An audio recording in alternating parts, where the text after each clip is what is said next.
नमस्कार, आकाशवाणी से समाचार प्रभात के साथ मैं जागृति शर्मा।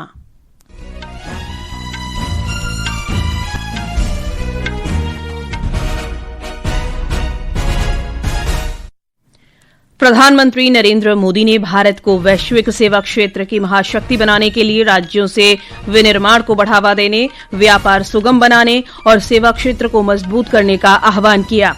राष्ट्रपति द्रौपदी मुर्मू आज संथाली भाषा की ओल्ड चिकी लिपि के शताब्दी समारोह में भाग लेंगी और जमशेदपुर में राष्ट्रीय प्रौद्योगिकी संस्थान के दीक्षांत समारोह को संबोधित करेंगी। दिल्ली राष्ट्रीय राजधानी क्षेत्र में घने कोहरे से दृश्यता बाधित, हवाई उड़ानों में देरी, मार्ग परिवर्तन या रद्द होने का अलर्ट जारी। यूक्रेन के राष्ट्रपति वोलोदिमीर ज़ेलेंस्की ने रूस के साथ युद्ध समाप्त करने के बारे में अमेरिका के राष्ट्रपति डोनाल्ड ट्रंप से फ्लोरिडा में शांति वार्ता की। श्री ट्रंप ने रूस के राष्ट्रपति से भी फोन पर बात की। अखिल भारतीय शिया पर्सनल लॉ बोर्ड ने बांग्लादेश में हिंदू अल्पसंख्यकों के खिलाफ अत्याचारों की निंदा की और महिला क्रिकेट में भारत ने चौथे टी20 अंतर्राष्ट्रीय मैच में श्रीलंका को 30 रन से हराया।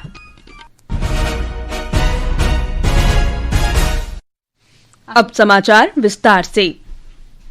प्रधानमंत्री नरेंद्र मोदी ने राज्यों से सेवा क्षेत्र को मजबूती देकर भारत को वैश्विक सेवा केंद्र बनाने का आह्वान किया। नई दिल्ली में मुख्य सचिवों के 5वें राष्ट्रीय सम्मेलन को संबोधित करते हुए श्री मोदी ने कहा कि भारत जल्द ही राष्ट्रीय विनिर्माण मिशन का शुभारंभ करेगा। उन्होंने प्रत्येक राज्य से इसे शीर्ष प्राथमिकता देकर वैश्विक कंपनियों को आकृष्ट करने के लिए बुनियादी ढांचा सृजित करने का आग्रह किया। एक रिपोर्ट। नई दिल्ली के भारत मंडपम में आयोजित मुख्य सचिवों का 3 दिवसीय सम्मेलन कल समाप्त हो गया। प्रधानमंत्री नरेंद्र मोदी ने लगातार 2 दिन इस सम्मेलन की अध्यक्षता की। अपने संबोधन में कल उन्होंने भारत की जनसंख्या की उपलब्धि का उल्लेख करते हुए कहा कि देश की लगभग 70% आबादी कार्यशील वर्ग में है। इससे आर्थिक प्रगति के लिए विशिष्ट अवसर उपलब्ध हैं। इससे विकसित भारत की ओर देश की यात्रा को गति मिलेगी। प्रधानमंत्री ने कहा कि भारत अब युवा आबादी की क्षमता से सुधार एक्सप्रेस पर सवार है। इस जनसंख्या की उपलब्धि को और अधिक सशक्त बनाना सरकार की प्राथमिकता है। विकसित भारत को गुणवत्ता और उत्कृष्टता का पर्याय बताते हुए श्री मोदी ने सभी हितधारकों और औसत परिणामों से आगे निकलने का आग्रह किया। सुशासन, सेवा और विनिर्माण की गुणवत्ता पर बल देते हुए प्रधानमंत्री ने कहा कि मेड इन इंडिया लेबल को उत्कृष्टता और वैश्विक प्रतिस्पर्धा का प्रतीक बनाना होगा। समाचार कक्ष से मैं वीरेंद्र कौशिक। राष्ट्रपति द्रौपदी मुर्मू 3 दिन के झारखंड दौरे पर हैं। कल शाम वे रांची पहुंची। हमारी संवाददाता ने बताया है कि राष्ट्रपति आज पूर्वी सिंहभूम और सरायकेला खरसावां जिले में कई कार्यक्रमों में भाग लेंगी। राष्ट्रपति द्रौपदी मुर्मू आज संथाली भाषा की ओल्ड चिकी लिपि के शताब्दी समारोह में शामिल होंगी। ये समारोह अखिल भारतीय संथाली लेखक संघ और दिशोम जाहिर थान समिति द्वारा संयुक्त रूप से पंडित रघुनाथ मुर्मू द्वारा 1925 में शुरू किए गए ओल्ड चिकी आंदोलन के 100 वर्ष पूरे होने के उपलक्ष्य में आयोजित किया जा रहा है। कल राष्ट्रपति द्रौपदी मुर्मू अंतर्राज्यीय जन संस्कृति समागम समारोह कार्तिक जत्रा, एक अंतर्राज्यीय सांस्कृतिक सभा को संबोधित करने के लिए गुमला का दौरा करेंगी। शिल्पी, आकाशवाणी समाचार, रांची। उपराष्ट्रपति सीपी राधाकृष्णन आज पुदुचेरी में स्मार्ट सिटी मिशन के अंतर्गत आवासीय परियोजना का शुभारंभ करेंगे और कंबन कलईरंगन में लाभार्थियों को आवासों की चाबी सौंपेंगे। वे ईश्वरन कॉयल स्ट्रीट में भरतियार स्मारक पर महाकवि सुब्रमण्य भरतियार की प्रतिमा का अनावरण करेंगे। केंद्रीय गृहमंत्री अमित शाह आज असम के नागांव जिले के बोरदुआ में वैष्णव संत श्रीमंत शंकरदेव के जन्मस्थान बताद्रवा थान में आध्यात्मिक स्थल की पुनर्विकास परियोजना का उद्घाटन करेंगे। इससे पहले वे गुवाहाटी में नवनिर्मित शहीद स्मारक क्षेत्र में अवैध विदेशियों के विरुद्ध असम आंदोलन के शहीदों को श्रद्धांजलि अर्पित करेंगे। तेलंगाना विधानमंडल का शीतकालीन सत्र आज से शुरू हो रहा है। सत्र के दौरान कृष्णा और गोदावरी नदियों के जल बंटवारे के मुद्दे पर विस्तार से चर्चा होने की संभावना है। मुख्यमंत्री ए रेवंत रेड्डी ने नदी जल बंटवारे के मुद्दे पर सत्र के दौरान चर्चा कराने का पहले ही उल्लेख किया था। रेल मंत्रालय ने कहा है कि केंद्रित प्रयासों, नवाचार और स्वदेशीकरण से भारतीय रेलवे विश्व स्तरीय नेटवर्क में बदल रहा है। रेलवे ने कई क्षेत्रों में ऐतिहासिक उपलब्धियां हासिल की हैं। प्रस्तुत है एक रिपोर्ट।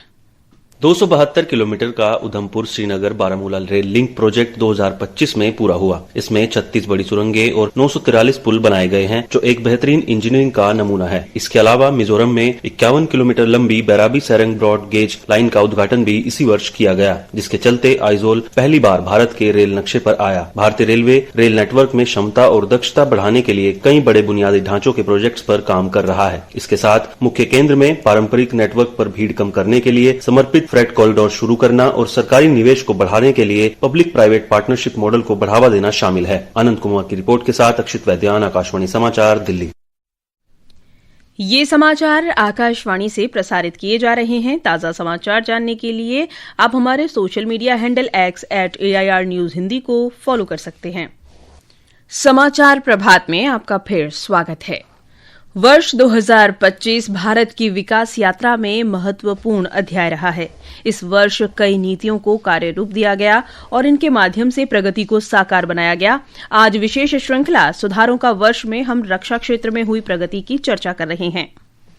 इस वर्ष प्रधानमंत्री नरेंद्र मोदी के नेतृत्व में भारत ने अपनी राष्ट्रीय सुरक्षा व्यवस्था को और अधिक मजबूत और स्पष्ट रूप से संगठित किया है। सरकार ने आतंकवाद के खिलाफ 5 सख्त सिद्धांत तय किए हैं, जिसमें आतंकी हमलों का कड़ा जवाब, परमाणु ब्लैकमेल के प्रति शून्य सहनशीलता, आतंकियों और उनके समर्थकों में कोई फर्क न करना तथा भारत की संप्रभुता पर कोई समझौता न करना जैसे सिद्धांत शामिल हैं। नरेंद्र मोदी सरकार के इस संकल्प का सबसे स्पष्ट उदाहरण ऑपरेशन सिंदूर है। इस वर्ष 7 मई को पहलगाम में हुए आतंकी हमले के जवाब में भारत ने पिछले 5 दशकों में अपनी सबसे बड़ी सैन्य कार्रवाई की। जब पाकिस्तान में आतंक के अड्डों पर भारत की मिसाइलों ने हमला बोला, तो आतंकी संगठनों की इमारतें नहीं बल्कि उनका हौसला भी थर्रा गया। इस वर्ष देश की रक्षा क्षमताओं में भी वृद्धि देखी गई, जिसके अंतर्गत रक्षा उत्पादन 1,54,000 करोड़ रुपए से अधिक हो गया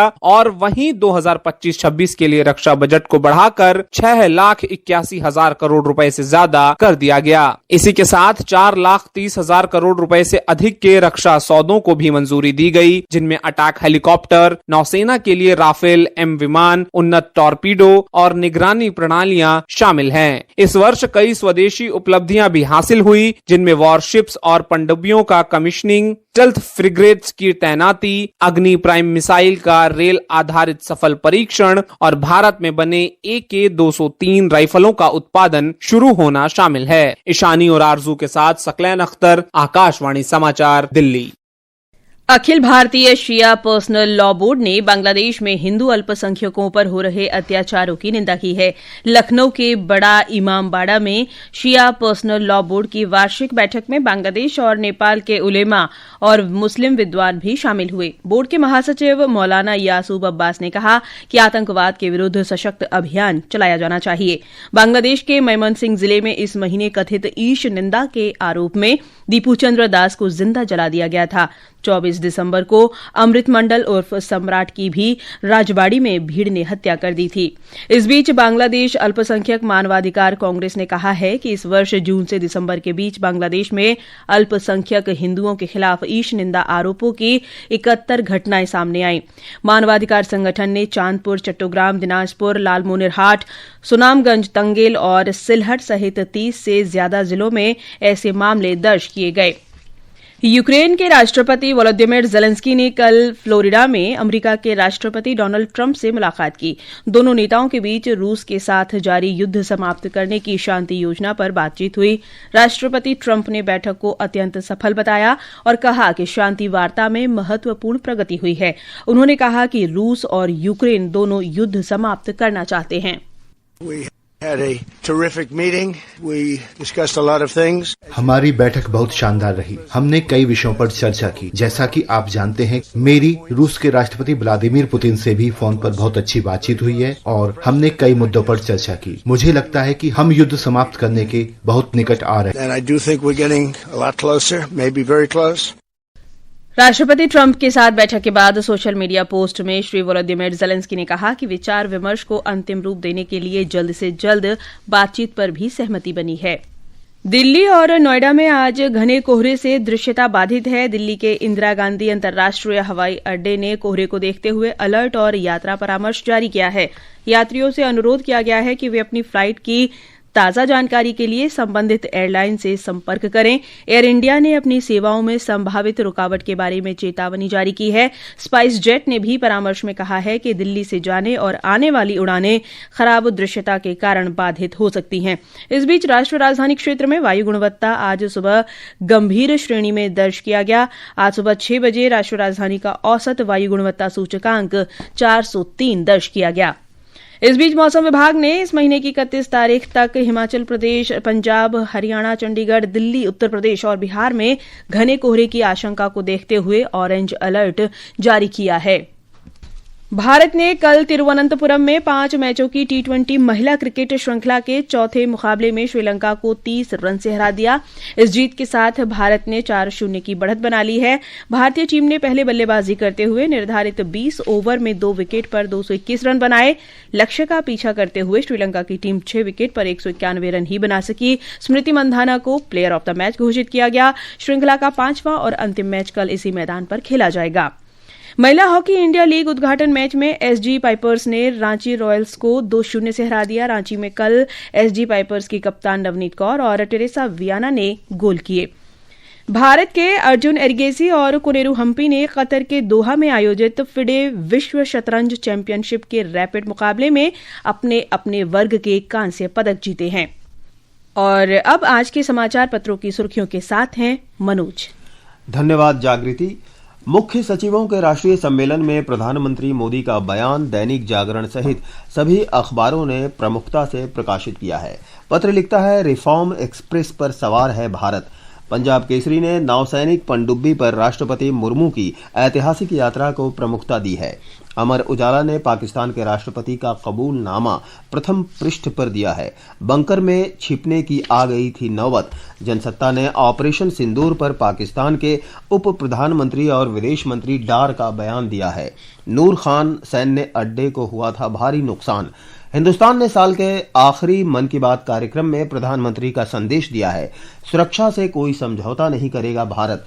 कार्यक्रम में एंटीबायोटिक दवाओं के अंधाधुंध इस्तेमाल के बारे में प्रधानमंत्री की चिंता के साथ नवभारत टाइम्स ने जेएनयू का एक शोध प्रकाशित किया है। दिल्ली की हवा में मल्टी ड्रग रेजिस्टेंट बैक्टीरिया की मौजूदगी ने बढ़ाई चिंता। दैनिक भास्कर की पॉजिटिव न्यूज है, गांव में सायरन बजते ही पढ़ने बैठ जाते हैं बच्चे।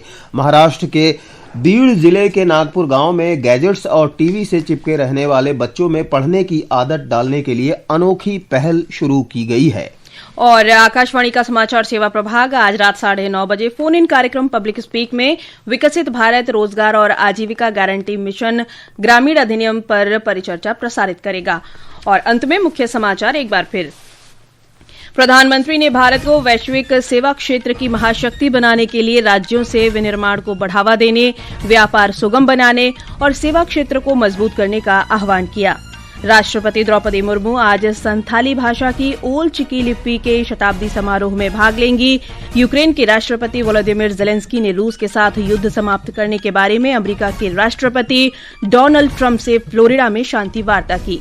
इसके साथ ही समाचार प्रभात का ये अंक समाप्त हुआ। नमस्कार।